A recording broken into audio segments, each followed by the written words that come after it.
आप सभी को जय मसीह की। प्रभु आप सभी को बहुत आशीष दे। आज हम जानेंगे कि प्रार्थना की शक्ति क्या होती है और इसके कितने बड़े बड़े पक्के प्रमाण हैं और इसका उत्तर कैसे मिलता है और परमेश्वर हमारी प्रार्थना को उत्तर किस समय किस पल देता है। तो जैसा कि वचन कहता है कि हर एक भक्त तुझसे ऐसे समय में प्रार्थना करे कि जब तू मिल सकता है। मतलब हम किसी भी समय किसी भी तरीके से प्रार्थना कर सकते हैं पिता से, लेकिन हमारा मन पिता के साथ कनेक्ट है या नहीं है ये हमें देखना है। क्या हम दीन और नम्र होकर पिता के साथ प्रार्थना कर रहे हैं या नहीं कर रहे। ये टॉपिक अलग है, लेकिन प्रार्थना हमारी परमेश्वर उसी समय सुन लेता है जिस समय हम उसको पुकारते हैं, क्योंकि वचन कहता है कि जिस समय तूने मुझे पुकारा उसी समय मैंने तेरी सुन ली और तेरी प्रार्थना मेरे पवित्र मंदिर में पहुंची, देख मैं उसको पूरा भी करूंगा। और इससे पहले की वीडियो में आपको बता दिया है कि प्रार्थना ना सुनने के दो कारण हैं। एक तो पहला वो कारण है कि जब हम कुछ पाप करते हैं, पाप करने के बाद हम पिता से प्रार्थना करते हैं तो पिता अपना मुंह छिपा लेता है। और दूसरा वो कारण है कि जब पिता हमारे लिए कुछ बड़ा करने जा रहा होता है, हमारा धीरज को देखता है कि हम दुख के समय में भी प्रार्थना कर रहे हैं नहीं कर रहे। क्योंकि कहते हैं ना कि दुख में सुमिरन सब करे, सुख में करे ना कोई। जो सुख में सुमिरन करे तो दुख काहे को होए। ये बात सच है। पिता जांचता है, परखता है और चेक करता है और हमें टेस्ट करता है कि हम हर एक परिस्थिति सिचुएशन में उसका धन्यवाद कर रहे हैं। क्या हम मिलने के टाइम पर हम प्रार्थना करते हैं, क्या जब हमें कुछ नहीं मिलेगा तब हम प्रार्थना करेंगे या नहीं करेंगे। जैसे आयूब ने कहा था कि हे पिता तू दे ना दे तो भी मेरा परमेश्वर है।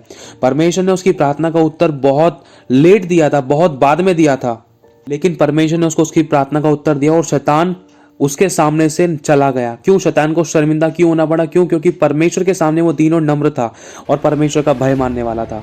और ऐसा होने के दो कारण हैं। पहला कारण ये है कि परमेश्वर ने शैतान को अय्यूब के बारे में ये गवाही दी, क्या तूने मेरे दास अय्यूब पर ध्यान दिया है कि पृथ्वी पर उसके तुल्य खरा और सीधा और मेरा भय मानने वाला और बुराई से बैर करने वाला, बुराई से दूर रहने वाला कोई और मनुष्य नहीं है। और दूसरा कारण ये था कि जो अय्यूब ने खोया था और जब शैतान ने उसको देखा कि वो परख में बिल्कुल स्थिर है और अपने परमेश्वर की बुराई नहीं कर रहा है, दूसरा कारण ये था कि वो जाने कि वो सच्चा परमेश्वर का दास है और शैतान को मुंह तोड़ जवाब मिले और शैतान हार जाए। और यही हुआ। दूसरे कारण में यही हुआ कि शैतान को अपनी हार को देखना पड़ा, शैतान का तमाशा हुआ और परमेश्वर ने अय्यूब को उससे बढ़कर दिया जितना उसने खोया था। तो हम जानेंगे कि परमेश्वर के लोगों ने जब दुख और समस्या के समय में जब परमेश्वर को पुकारा, जब प्रार्थना की पिता से, तो परमेश्वर ने उनकी प्रार्थना का उत्तर कैसे दिया और परमेश्वर का मन कैसे बदला और परमेश्वर ने उनके बीच में अपने आश्चर्य कर्मों को, अपने चमत्कारों को कैसे प्रकट किया। आपको मालूम होगा शद्रक, मेशक और अबेदनगो के बारे में। जब शद्रक, मेशक और अबेदनगो तीनों को जब वहाँ के राजा ने कहा था कि तुम मेरी मूर्ति के आगे दंडवत करो और मुझे दंडवत करो, तो इस समय इनके ये शब्द थे कि हमारा परमेश्वर है, हम उसी को दंडवत करेंगे, हम तुझे दंडवत नहीं करेंगे। हमारा परमेश्वर हमें आग के भट्टे में से बचाने की सामर्थ्य रखता है। इन्होंने ये प्रार्थना करी, इन्होंने घमंड किया परमेश्वर पे कि हाँ हमारा परमेश्वर हमें आग के भट्टे में से निकाल लेगा और हमें बचा लेगा। और उन्होंने ये भी बोला कि अगर वो नहीं भी बचाएगा ना तब भी हम तेरे आगे नहीं झुकेंगे। उनके सिर्फ ये दो शब्द की प्रार्थना कि हमारा परमेश्वर हमें आग के भट्टे में से बचाने की सामर्थ्य रखता है। तो इसी कारण परमेश्वर ने उनके मजबूत और अटूट विश्वास को देखकर जब उनको आग के भट्टे में डाल दिया गया तो परमेश्वर ने उनको आग के भट्टे में से बचा लिया। यहाँ तक कि उस राजा तक ने गवाही दी, वहां के लोगों ने गवाही दी कि उस आग के भट्टे में तो 3 लोग डाले गए थे, पहला शद्रक, मेशक और अबेदनगो, और वहां पर वो चौथा व्यक्ति कौन है और वहां उनके बारे में गवाही दी गई। यहाँ तक कि वहां के राजा ने और वहां के लोगों ने जिन्होंने उनको आग के भट्टे में डाला था, उन्होंने देखा कि वहां तो आग के भट्टे में 3 लोग डाले गए थे, लेकिन ये चौथा कौन है? तो चौथे के बारे में ये गवाही दी गई कि ये चौथा ये परमेश्वर के पुत्र के सदृश दिखाई देता है। और परमेश्वर ने उन तीनों का सर ऊंचा किया और उनको सदा के घमंड का कारण ठहराया। वहां के लोगों ने भी जाना कि इनका परमेश्वर सच्चा परमेश्वर है और ऐसा भी चमत्कार आज तक नहीं पाया गया। उस 2 शब्दों की प्रार्थना के द्वारा परमेश्वर ने अपनी सामर्थ को प्रकट किया और लाखों लोगों ने उस बात को खुली आंखों से देखा। और आप लोगों को मूसा नबी के बारे में मालूम होगा, जब मूसा नबी और लाखों इजरायली जब मिस्र से निकाल कर लाए जा रहे थे तो उस समय जब इजरायलियों को भूख लगी तो उन्होंने दोहाई दी, उन्होंने परमेश्वर से प्रार्थना की, मूसा को बताया और प्रार्थना की गई उस समय और परमेश्वर ने उन पर दया की दृष्टि करी और परमेश्वर ने स्वर्ग से मन्ना बरसाया और बटेरे बरसाई। उन्होंने इतना खाया कि उनका पेट भर गया और बहुत सा बच भी पाया। और दूसरा, जब उन्होंने देखा उनके पीछे मिस्रियों की सेना है और सामने लाल समुद्र है, तो दोहाई दी गई, उस समय प्रार्थना की गई कि खुदावन हमें बचा।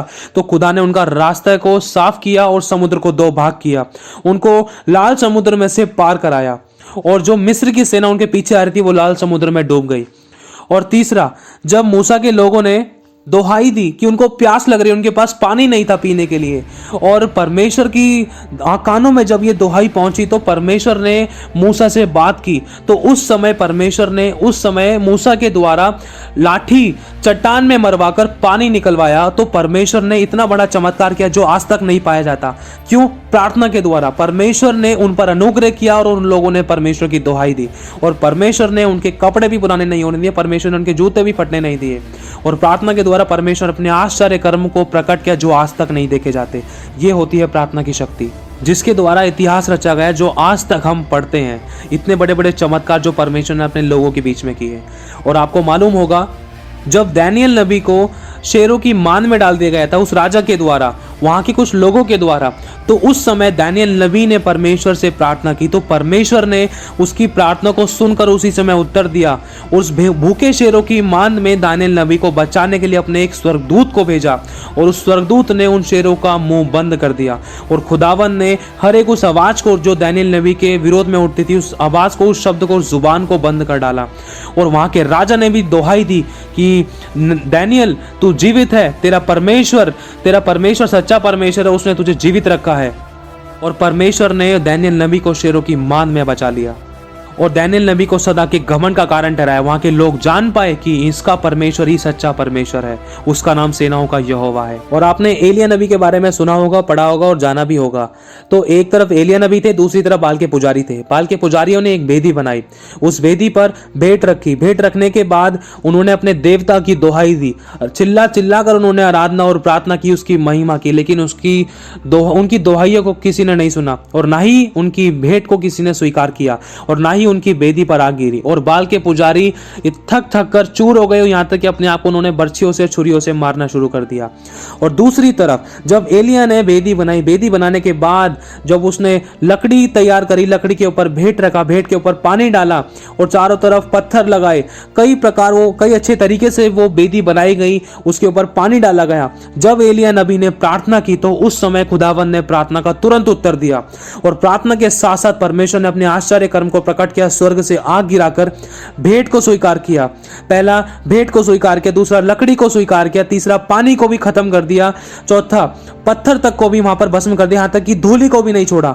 वहां पर कुछ भी नहीं बचा, इतना गीला था, भेंट भी गीली थी, पर लेकिन वहां पर वचन कहता है कि परमेश्वर ने वहां पर सब कुछ भस्म कर दिया, वहां पर कुछ भी नहीं बचा, यहां तक कि पत्थर तक भस्म हो गया। और वहां के लोगों ने, बाल के पुजारियों ने, इजरायलियों ने गवाही दी। और वहां के लोगों ने, बाल के पुजारियों ने, इजरायलियों ने, सब ने इस बात का अंगीकार किया और उन्होंने घुटने टेके और मुंह से अंगीकार किया कि यहोवा ही परमेश्वर है, यहोवा ही परमेश्वर है। ये होती है प्रार्थना की शक्ति और सच्चा समर्पण जो खुदावंद को मजबूर कर दे अपने आश्चर्य कर्म को प्रकट करने के लिए। और एक और उदाहरण आपने सुना होगा योना नबी के बारे में। परमेश्वर नीनवे शहर को नाश करने पर था क्योंकि परमेश्वर की दृष्टि में नीनवे शहर का चिल्लाना उसके कानों तक पहुंचा था। व्यभिचार, गुनाह, पाप, अपराध बहुत गंदी तरीके से वहां पर हुआ करता था। तो परमेश्वर ने अपने योना नबी को बोला, आत्मा में बात की और योना से कहा कि योना जा, उठकर नीनवे शहर को जा और उसको सजा सुना, उसको बता कि मैं उसको नाश करने पर हूं। जब योना नबी वहां पर पहुंचा तो वहां के लोगों ने पश्चाताप किया। उस 40 दिन के अंदर अंदर उन लोगों ने पश्चाताप किया, सर पे टाट ओढ़ा, यहाँ तक कि अपने दूध पीगुओं को, बच्चों को, छोटे छोटे बच्चों को, यहाँ तक कि अपने जानवरों को भी टाट उड़ाया और उपवास में आकर उन्होंने सच्चा पश्चाताप किया और परमेश्वर की दुहाई दी। तो परमेश्वर ने उनकी प्रार्थना के द्वारा अपना मन बदल लिया और परमेश्वर ने उस समय उनको नाश ना करके वरन उन पर दया करी। और योना नबी ने उस समय रो रो कर दुहाई दी, कहा कि सच में परमेश्वर तू करुणा निधान, दया करने वाला, विलंब से क्रोध करने वाला, क्रोध करने में धीमा और अति करुणामय परमेश्वर है। मुझे पता था कि तू दया करेगा। तो उसी समय परमेश्वर ने उन पर आश्चर्य कर्म के साथ उन पर दया करी, उस जगह को नाश नहीं किया। और दूसरी तरफ जहां पर सदोम और गमोरा की तरफ से कोई प्रार्थना करने वाला नहीं था कि परमेश्वर मेरे गुनाहों को क्षमा कर, मैं पश्चाताप करता हूं, वहां पर कोई नहीं था। जब सदोम और गमोरा में कोई पश्चाताप करने वाला, कोई प्रार्थना करने वाला अपने और अपने लोगों के लिए कोई नहीं था, तो परमेश्वर ने सदोम और गमोरा को नाश कर दिया। और दूसरी तरफ जहां पर परमेश्वर नीनवे शहर को नाश करने पड़ता तो नीनवे शहर ने घुटने टिका लिए। वहां के सभी छोटे से छोटे, बड़े से बड़े बुजुर्गों ने, सब ने पश्चाताप किया और परमेश्वर की दुहाई दी। तो परमेश्वर ने उनकी प्रार्थना को सुनकर उन पर अनुग्रह किया और उन पर दया करी, उनको नाश नहीं किया। ये होती है प्रार्थना की शक्ति जो खुदावन के मन को बदल दे, जो खुदावन के उस योजना को बदल दे जिस योजना के अंदर मनुष्य का नाश होना है। खुदावन अपनी योजना को जब ही बदल सकता है जब हम सच्चे समर्पण में आकर उसके साथ प्रार्थना करेंगे और अपने आप को दीन करेंगे, क्योंकि लिखा है कि यदि मेरी प्रजा के लोग दीन होकर मेरी ओर फिरे तो मैं स्वर्ग से सुनकर उनका पाप क्षमा करूंगा और उनके देश को ज्यों का त्यों कर डालूंगा। एक और उदाहरण, एक महिला जिसका नाम हन्ना था, जिसने बहुत प्रार्थना की परमेश्वर से और हर वर्ष परमेश्वर के भवन में धन्यवाद की भेंट लेकर आया करती थी। उसके पास संतान नहीं थी। उसकी प्रार्थना, उसकी आंसू की प्रार्थना ने बिलक बिलक कर जो वो रोती थी, जो मन ही मन प्रार्थना करती थी, जो अपने होठ चलाती थी लेकिन उसके शब्द उससे बाहर नहीं निकलते थे, जो मन ही मन रोती थी, खुदावंद के आगे प्रार्थना करती थी, तो उसकी दुहाई खुदावंद के मंदिर में पहुंची, खुदावंद के स्वर्ग में पहुंची और परमेश्वर ने उसको शैमुएल से ब्लेस किया। उसको लड़कों के आनंद करने वाली माता बनाया, बांझ को लड़कों के आनंद करने वाली माता बनाया, उसको गर्भ का फल दिया जो यहोवा की ओर से आशीष होता है। परमेश्वर ने उसकी भी प्रार्थना का उत्तर दिया और उसको सदा के घमंड का कारण ठहराया और उसके बांझपन को दूर किया। और एक और उदाहरण, जब एलिया नबी एक विधवा के घर पर रुका था तो उस समय उस विधवा का बेटा मर गया था, वो उसका इकलौता बेटा था। तो उस समय उस विधवा के बेटे के लिए एलिया नबी ने प्रार्थना करी कि हे यहोवा, इस बेटे का प्राण इसमें फिर से डाल दे। तो परमेश्वर ने उस मुर्दे को उसी समय जिंदा किया, एक को जीवन दान मिला। यह होती है प्रार्थना की शक्ति और समर्पण और सच्चे मन से प्रार्थना करना और निस्वार्थ भाव से प्रार्थना करना, अपने लिए नहीं दूसरों के लिए जीना, जैसा यीशु ने किया। जब यीशु क्रूस पर था उस समय यीशु मसीह ने वहां के सभी लोगों के लिए एक कलमा बोला कि हे पिता, इन्हें क्षमा करिए, नहीं जानते ये क्या कर रहे हैं। ऐसा इसीलिए बोला कि यीशु चाहता तो अपनी स्वर्गदूतों की पलटनों को पिता के पास से बुलवा कर सबको नाश कर सकता था, लेकिन यीशु जानता था उसके आसपास स्वर्गदूत है, बस वो चाहते थे कि एक बार खुदावंद का ये बेटा यीशु हमसे बोले और हम इनको नाश करें। लेकिन फिर भी यीशु आत्मिक था और यीशु मसीह ने कहा कि हे पिता, इनको क्षमा करिए, नहीं जानते क्या कर रहे हैं। यीशु चाहता तो उनको एक शब्द बोलने के द्वारा नष्ट कर सकता था, क्योंकि लिखा है दूसरा राजा 19:35 में कि परमेश्वर यहोवा के दूत ने, सिर्फ एक ही स्वर्गदूत ने 1,85,000 लोगों को, पुरुषों को मार डाला और वहां पर लोते ही लोते पड़ी हुई थी। अगर यीशु चाहता तो अपने पिता से बहुत सारे स्वर्गदूतों की पलटनों को बुलाकर इतने सारे लोगों को मार सकता था, पूरी धरती को नाश कर सकता था। क्यों? क्योंकि वो परमेश्वर का पुत्र था, उसके पास अधिकार थे। लेकिन फिर भी उसने पिता से कहा कि हे पिता, इन सभी पर दया कर, ये नहीं जानते ये क्या कर रहे हैं। हे पिता, इन सभी को क्षमा कर, ये नहीं जानते ये क्या कर रहे हैं। यीशु की इस प्रार्थना के द्वारा हम सब बचा लिए गए। एक और उदाहरण, आपको मालूम होगा राजा हिजकिय्याह की जब तबीयत खराब हुई, जब उनको बीमारी हुई, तो उस समय उनके पास एक कहला भेजा गया कि वो निश्चय मरने वाले हैं। तो उस समय उन्होंने घुटनों के बल आकर पिता से प्रार्थना करी, परमेश्वर से प्रार्थना करी, अपने घुटनों के बीच में अपने मुंह को देकर आंसू के साथ प्रार्थना करी। यहाँ तक कि एक नबी वहां पर बताने के लिए आया था कि तू मरने वाला है। वो नबी फाटक के बाहर पहुंचा भी नहीं था कि परमेश्वर ने राजा हिजकिय्याह की आंसू भरी प्रार्थना, बिल्कुल दीनता और नम्रता के साथ जो प्रार्थना की गई, आंसू के साथ बिलक बिलक कर जो प्रार्थना की वो राजा हिजकिय्याह ने, तो उसी समय राजा हिजकिय्याह की प्रार्थना परमेश्वर ने सुन ली और परमेश्वर ने अपने मन को बदलकर, अपनी योजना को बदलकर उस नबी से कहा कि जा राजा हिजकिय्याह को बता दे कि मैंने उसकी उम्र को 15 वर्ष और बढ़ा दिया है। यह होती है प्रार्थना की शक्ति जो खुदावंद के मन को बदल दे और हर एक परिस्थिति और सिचुएशनों को पल भर में बदलने की सामर्थ्य रखता है हमारी प्रार्थना का जीवन। एक और उदाहरण, जब प्रभु यीशु मसीह अपने चेलों के साथ थे तो उस समय मार्था का भाई मर चुका था। लेकिन जब यीशु मसीह उस जगह पर गए जहां पर लाजर को गाड़ा गया था, तो उस समय यीशु मसीह ने पिता से प्रार्थना की कि हे पिता, मैं जानता हूं कि तू मेरी सुनता है, यहाँ पर जो लोग खड़े हैं वो जाने कि तूने ही मुझे भेजा है। तो उस समय यीशु की उन कुछ शब्दों की प्रार्थना के द्वारा परमेश्वर ने लाजर को मुर्दों में से जिला दिया और यीशु के एक शब्द के कहने पर ही वो लाजर कब्र से बाहर आ गया। और इसके अलावा जब यीशु मसीह ने और अलग से जब व्याकुल हुआ, जब उन्होंने प्रार्थना करी, तो उस समय चट्टानें तड़क गई, आकाशवाणी हुई, बादल गरज गए। कोई कहता है कि कोई स्वर्गदूत बोला, कोई कहता है कि कोई आकाशवाणी हुई और यीशु मसीह ने इस बात की गवाही दी। और ये सामर्थी प्रार्थना के द्वारा परमेश्वर ने यीशु की प्रार्थना के द्वारा एक चिन्ह दिखाया कि आकाश गरजा, चट्टानें तड़की और आकाशवाणी हुई और लोगों ने इस बात का पक्का प्रमाण दिया कि हाँ, कि कोई स्वर्गदूत बोला। ये होती है प्रार्थना की शक्ति।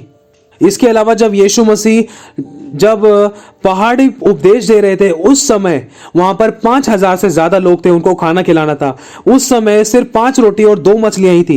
यीशु मसीह ने सिर्फ एक छोटी सी प्रार्थना, वो भी धन्यवाद के साथ करी। वो अपने लिए नहीं वरन दूसरे लोगों के लिए, जो वहां पर वो बैठकर सुन रहे थे, जो पहाड़ी उपदेश सुन रहे थे, जो वहां पर बहुत सारे लोग, 5,000 की भीड़ जो यीशु के पीछे चल रही थी, उन लोगों के लिए यीशु ने स्वार्थी पने की भावना से प्रार्थना नहीं की, बल्कि वरन निस्वार्थ भाव से प्रार्थना की और कहा, हाथ में लेकर उस रोटी और मछली को, कि हे धन्य है सृष्टि के मालिक, आप धरती पर और अन्न और जल उपजाते हैं, फल उपजाते हैं।